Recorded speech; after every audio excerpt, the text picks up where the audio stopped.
Hello guys, welcome to my channel. देखो ये मो कैंडी मोजितो तैयारी करने ये केते गुड़िक कैंडी नहीं जाइए। आम गोटे छोट बाउल नेबा से कैंडीर कभर गुड़िक एमती भल भाव गोटे कैंची साहाय्य काटी नेबा।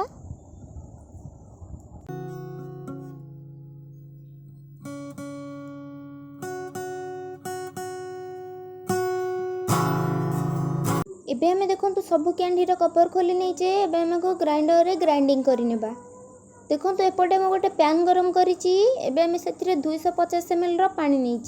आम देखो 2 चामच चीनी नेबा एवं देखो ये फाड़े लेंबू मु चिपुड़ी नहीं। आम एक भल भाव मिक्स करवा। एबे देखो आम कैंडीर पाउडर को नहींचे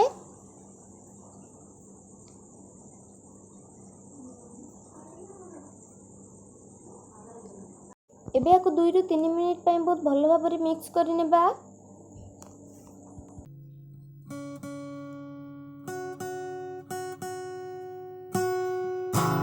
एबे हमें देखो गैस को ऑफ करने। एपटे मु 2टी काच ग्लास नहीं। एबे हमें से 2टी बरफ नेबा। एबे हमें से 2टी लेंबू नेबा।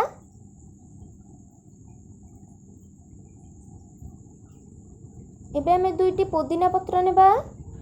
एबे देखो मु कैंडीर मिक्सचर को नहीं। एबे हमें स्प्राइट रो कोल्ड ड्रिंक्स को नहीं। आम आपको गोटे स्पून साहाय्य भल भाव मिक्स करनेबा एवं 2टी स्ट्रॉ नेबा। एठी देखो आमर कैंडी मोजितो तैयारी हो जाए। आपन वीडियो भल लगे तो लाइक शेयर एंड सब्सक्राइब निश्चय करें।